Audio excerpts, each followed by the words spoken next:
stress-free, and a sense of achievement, and proud of what you've just made out of a piece of wood.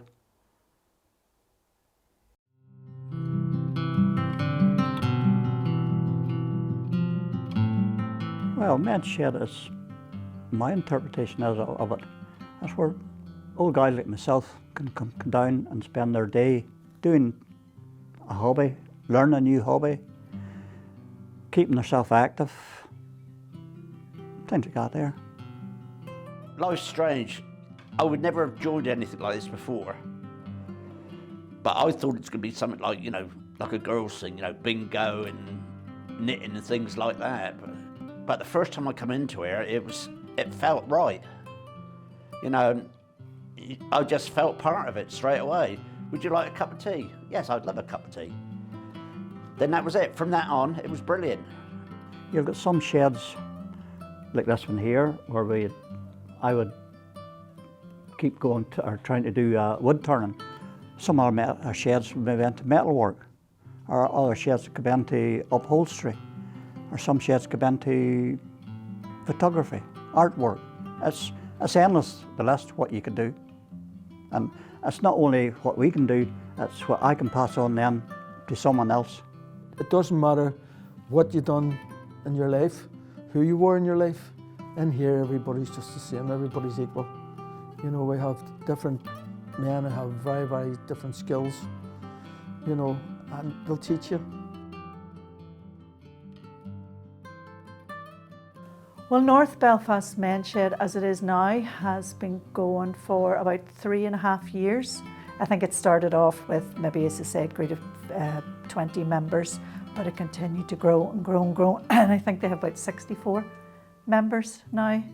I think while you can keep those there occupied and not there taking over, it's good for you. Yeah. If you lie down and sit in the corner and become a couch potato or a television fanatic, no, that's not my style. That's not my lifestyle at all. And I found that the more you can keep active, the better it is for you, the better it is for the wee grey cells on there. My name is Davina Carr. I'm a GP in Salisbury Medical Centre in North Belfast. Social prescribing is a means to enable healthcare practitioners to refer people to a range of local, non-clinical services. North Belfast Men's Shed was approached by the GP Federation around a social prescribing pilot that they wanted to do, where they were, I think it was third year, fourth year students, student doctors were going to go into the community and see what projects that were out there that could support positive mental health and maybe reduce dependency on primary care. I think what it looks like is that a men's shed is a positive prescription to social prescribing. We would be a prescription. And if I was talking to one of the medical students, and he was saying about for depression, maybe there's only so much medication you can give. You know, there's going to be a limit on that, but a limit on joy and positive interaction there isn't. So they can come here and they can get a prescription for joining a men's shed till the cows come home, and obviously that has a positive impact on, you know, maybe things like depression. I'm not saying that tablets, you know, medication is important. It is important, but I have had experience of men, and in the field when I was working with women, saying how they can come back from that, you know, lessen it themselves with understanding how to get some of the value from the interaction they're getting from the community project they were within. And I suppose it's, yeah, the social prescribing was about finding that balance, that collaboration between maybe getting somebody to a point where they feel comfortable to come here, and then when they come here, then the rest is kind of up to them. We've seen it happen, and you know, people can move forward positively from very distressing issues. I think there are many benefits for someone who's referred or signposted to the men's shed. I mean, if we're thinking about kind of health inequalities, if we look at, you know, a measurement of that is life expectancy, and globally life expectancy is increasing, but not so for our men in Northern Ireland. So you can see the direct impact on these kind of determinants of health on the men in our local communities. So I think it's really important that this group is prioritised. My daily life was involved working for NIE in the power lines for the last, maybe 15, 18, 20 years. I was involved in what they call live line work. I was working hands-on with 11,000 volts, wearing rubber gloves and rubber gauntlets, and you're standing in an insulated bucket truck. I enjoyed it, loved it. I had to love it because I spent almost 40 years on it, so I must have liked it. And then one year, I can't remember what year it was, but there was a dreadful snowstorm come up across Ballycastle, Torhead, and the whole place was just plunged into darkness. Roads were all blocked, full of snow, nobody could get going anywhere. I'm not even getting, the tears are starting to come up here now. After the storm, we were working over in Uplands. And I was sitting in the Unibug in the morning, Ian lands in a van a minute or two. What's wrong with you this morning, Mulbert? I said, why? He says, you're not your usual chirpy, cheeky, Albred self. I said, what's wrong with you? I said, I'm not great form, I've heartburn. Ring the doctor. No, not for heartburn, for goodness sake, catch yourself on. So usually when we were working, doing live line work, there always one person stayed on the ground, which they call it the DO. He watched the other guys up in the bucket working to make sure they didn't infringe any safety distance. So I sat down top of this wall and watched the guys working away. Next thing, bang, chest pain. And I knew right away that was a ticker. And I keeled out over onto the ground, and the two guys, next thing I know, Kieran, or I think it was our Kieran or Ian, was giving me a shake or two to see if he could get me wakened up, see if I was still conscious. I phoned an ambulance and got me into Korean Hospital, heart attack. 5 or 6 days later, up to the Royal in Belfast and got a couple of stents into the heart. And as I say, that was what? I'm retired now. I'm retired now, what, 6 years? Actually 7 going 8 years ago, when I had the heart attack. So I come down here, what, 6 days a week and spend it either in here in the winter time, in here in the men's shed doing wood turning or fixing something for somebody that's left something in, or else I'll be up in the garden and doing the garden. And that's how I get my day on. The wife says if I ever pack my bag and go down and stay. So I phoned the local library up and they said, why don't you try the men's shed? Which I'm already in now, sort of thing. And it changed my life entirely. I get a lift here because I can't walk that well. And I spend most of my time in the shed, not just sitting down all the time, but negotiating with other people what's going on around the area, this, that, you know. It doesn't matter where you're from. I mean, I'm English, obviously, by the accent, and everyone else over here is Irish. And but everyone gets on fine.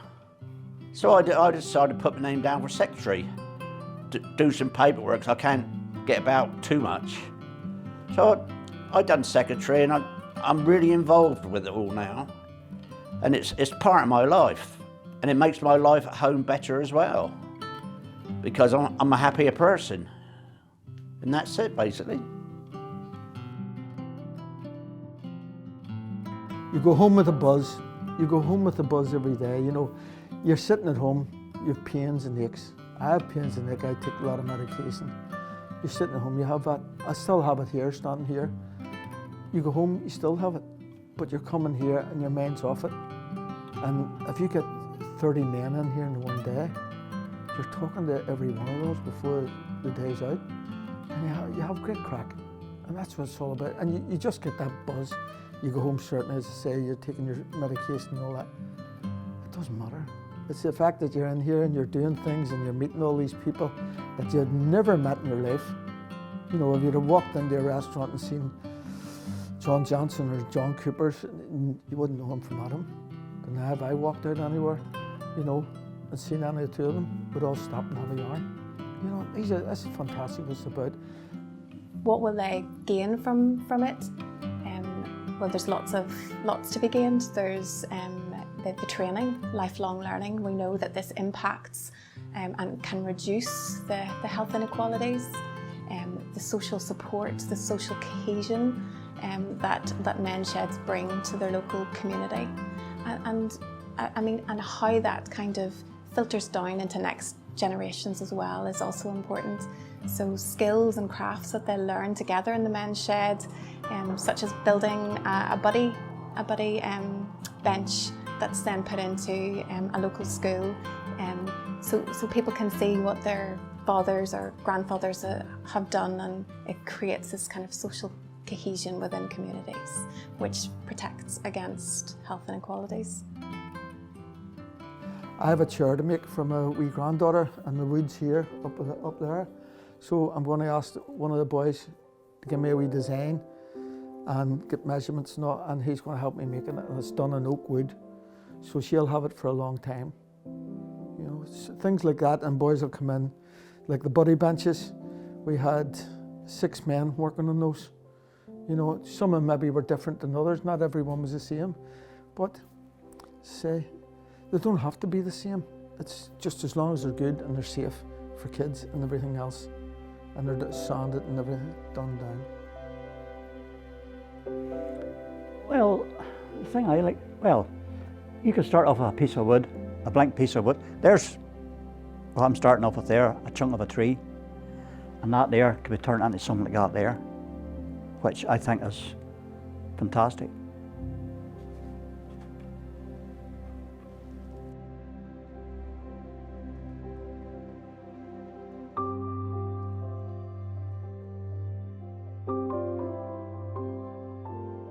I think it's vital that projects like the Men's Shed are adequately funded and are funded in a way that makes them sustainable and can enable them to future plan. And I think that's vital because up to 20% of all primary care contacts, so 1 in 5 of my consultations with people in this local community are due to an unmet social, economic or cultural need. So it is vital that we are able to signpost people who we meet in our day-to-day work as GPs to these valuable resources, because lots of the things that are impacting people that I see, their health and well-being, I'm not going to be able to help that with a prescription or with a surgical procedure. It is by addressing these kind of social needs, that's how we're going to improve the health. So it is absolutely vital. It's been recognised by NHS Forward Planning and GP Forward View as one of the top 10 high impact strategies for delivering a sustainable health service. So it is absolutely vital that these services receive adequate funding and support, and that we as GPs know about them and can be advocates for these services and can collaborate as we're doing so in a pilot such as this. The men, they like to get involved in community projects, so they have been getting involved with buddy benches for schools. Also, the men themselves pay their own dues, as they call it. They don't want something for nothing. You know, they want to give back. For instance, there's travel within the project. The men would constantly say, no, I'll get the bus, I'll get a lift, I'll walk. You put that money back in. They like to generate that. That gives them their own value. They don't want to come through the door into a service where they believe somebody is fixing them. They want to come in and feel that they are putting something back, that the whole point they're coming is because they have a value to bring to that project, and they can support that project themselves. They're not in need of help. they can be helpers as well, and that sort of again that impacts on their positive mental health and their positive outlook. If they can change their behaviour from maybe sitting at home isolated and come somewhere like this and feel valued, then that obviously has a positive impact on how they feel about coming here. Really, at the moment, we're looking for new premises that don't cost us much, because our funding ends this year. So then we have to start paying for things ourselves. We have got some money together over the last lot of years, but we couldn't pay in here what it costs. No, it's just You know, commercial, it's you see. far You want too private. much. Yeah. So there's a lot of land about. We're looking at a couple of premises. Well, we've looked at one, but we can't get in to see it properly.